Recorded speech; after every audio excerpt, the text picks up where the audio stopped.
the Dutch were in the Americas for the fur trade. And so I've gone through some records. The Dutch were good in keeping records because they were into making money, and if you want to make money, you got to keep records.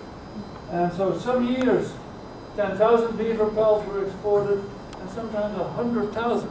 So if you start to add that up, that's a lot of beavers. The question is, why would the Dutch, and the same for the French in Canada, sail more than 6,000 miles to get some beaver pelts? Dangerous and risky. Is there really an economic reward? And so this is my larger picture. What was driving the course of history? What led to the colonization of the Americas? And my argument that was climate change. So we have a temperature curve here. This is the medieval warm period. When it was warm, the Vikings could actually settle on Newfoundland because there was no ice at that time at the high latitudes. Then it got colder and colder and colder, and we are here at the depths of what we know as the Little Ice Age. The Thames was frozen over every winter. They had whole markets which were permanent in the Thames in London because it was that cold. And then block just came here at this coldest period. This was the time, and having a fur hat was not a fashion statement that kept from freezing them ears. Yeah. And then we go in the period of modern global warming, and this is actually an instrumental record. And so somewhere I would argue that the interest in trading, apart from all the lofty goals of discovering the world and for other countries, bringing Christianity to other countries, there also was economic incentive because this was the coldest period that Europe had seen in 1,000 years. Here we got some pictures of this lovely animal. In North America alone, between 50 and 100 million beavers were killed in 200 years. So this was not a small massacre. Worldwide, many more were killed because we went to the Americas because they were pretty much killed in Europe and Russia. And so could it be that the Little Ice Age, this period of cooling, was partially caused by the removal of the beaver ponds, which created a methane flux to keep the climate warm? And so, nobody believes that, don't get me wrong, but the beaver ponds are a source of methane. The ice core methane record shows a small dip in the methane concentration during the Little Ice Age, like a little source was missing.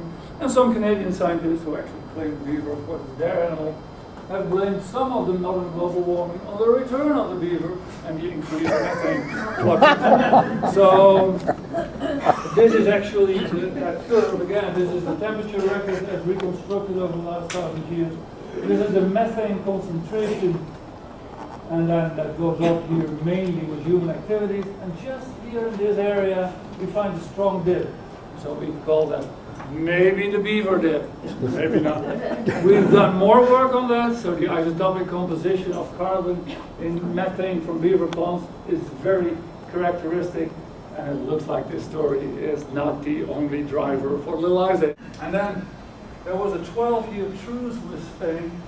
The real truce is we beat the hell out of them, and the Navy of the Spanish basically gave up controlling the Dutch Navy, and that opened up the Atlantic Ocean for voyages of discovery.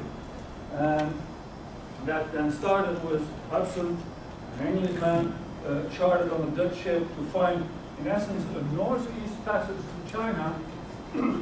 But his crew revolted because it was so cold, it was all frozen in, and they said, oh, why don't we go west and see what's happening there? Maybe we can make it there. So it was totally out on a lark, and he turned west and then south. And so here we see, if you want, the Dutch colonial empire, this tiny little blob here, at the time probably a few million people. The brown dots are trading posts. One of the most famous ones is Deshima in Japan, which was the only Western country that was allowed to trade with the Japanese, because the Dutch were not trying to convert them to any kind of religion. They were just there to make money, which has been the hallmark of my bloodlines, I guess, over the ages. The difference, if you want, between the Dutch and the Pilgrims was the Dutch were there to trade, to make money. They bought land from the Native Americans, be it for a pittance, okay, we call that fair trade. The Pilgrims, on the other hand, who by coincidence also came from Holland, but originally from England, but they settled for 10 years in Leiden, And then they started a new life in a virgin land where they could practice their religion without any interference. The Puritans took land from the Indians because in their view only people that improved upon the land could be considered owners. And most of the Native Americans had no notion that ownership of a land was something. How can you own the land? You cannot own the air or the water. It's for all of us. Adrian Block, he shipped wood from Scandinavia to Spain. That was his early commercial enterprise. He sailed in the Mediterranean and he conquered ships with cargo. That was the time he became wealthy. He sailed one time to Indonesia. He was married, had 5 children, and he sailed 4 times to the Americas, and he made the first map of Long Island Sound. In 1613, together with his good friend and companion Hendrik Christensen, he sailed up with his ship the Tiger and Christian with the Fortune up the Hudson River. And for some reason there was mutiny and unease, there was a third ship and the crew started fighting with each other, and the Tiger burned up. There has been a story that remnants were found at Beaver Street that could have been the remnants of the burned Tiger. Later studies argue that probably that's not the case. And then part of his crew became pirates and stole muscle ship and were for a long time roaming through the Caribbean. This happened in 1613 fall, and so they had to overwinter on Manhattan.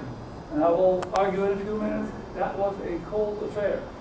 And then in the spring they built with the local natives a 40 feet long new ship called the Restless or the Onrus. And so his famous journey is in spring 1614, 400 years ago, he sailed with the Onrus to the East River into Long Island Sound, circled around up the Connecticut River, called it the Vesher, then onto Montauk, Walk Island, which is named after himself, onto Rhode Island and Cape Cod. He actually visited Plymouth Bay before the Pilgrim, and ultimately, from his notes, maps were made. This is a modern replica of the Onrus, and so Dutch shipbuilding experts of the past have been working on this and say, yeah, that's the way they make their ship. In the end, and this is still unbelievable, that he then met on Cape Cod with his friend Christensen, who still had his boat, and he hitched a ride back to Holland. Yeah. So, yeah, oh, you're here? You go to Holland? Okay, I'll go with you. And he left the Restless. And the Restless then roamed around and was last known to be somewhere in Delaware Bay, and nobody's ever found it. This is the famous figurative map of where we here have a detail where he draws clearly by hand the outline of Long Island and Fisher's Island, Island, Hudson, Connecticut. And later on, of course, Dutch map making became very famous. This is the Blauwe map of 1635. And here we have in the East River, so he came up here, we got Hell's Gate, which is a very narrow opening, and there's an enormous tidal exchange between Long Island Sound and the Bight here. And interestingly, when it's high water here, it's lower water here, so that creates an enormous exchange here. And in that narrow area, many ships went down the drain. The eradication of the beavers possibly had large environmental impact. All the rivers were dammed up. When Adrian Block came here, there were no free-flowing upper rivers. It was all beaver dam, beaver dam, beaver dam. And the landscape changed from standing ponds with a dam to ruffled and free-flowing water. And so sediment, carbon, nutrients were exported to the Sound in much larger amounts. And we should see that in the records of the mud of Long Island Sound.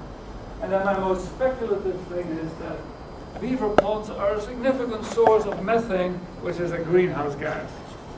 And so that would lead to the interesting kind of conflict that the Europeans, who were very cold, they wanted to keep themselves warm with fur coats, and by killing all the beavers, it actually got colder because we cut off the greenhouse emissions. So by trying to stay warm, you make it colder. And that's the story of life so often.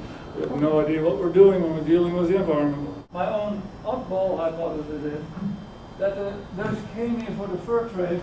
When the last beaver was killed, there was no reason to stay, and they gave it to the English and said, you guys can do with it whatever you want. My own little pet.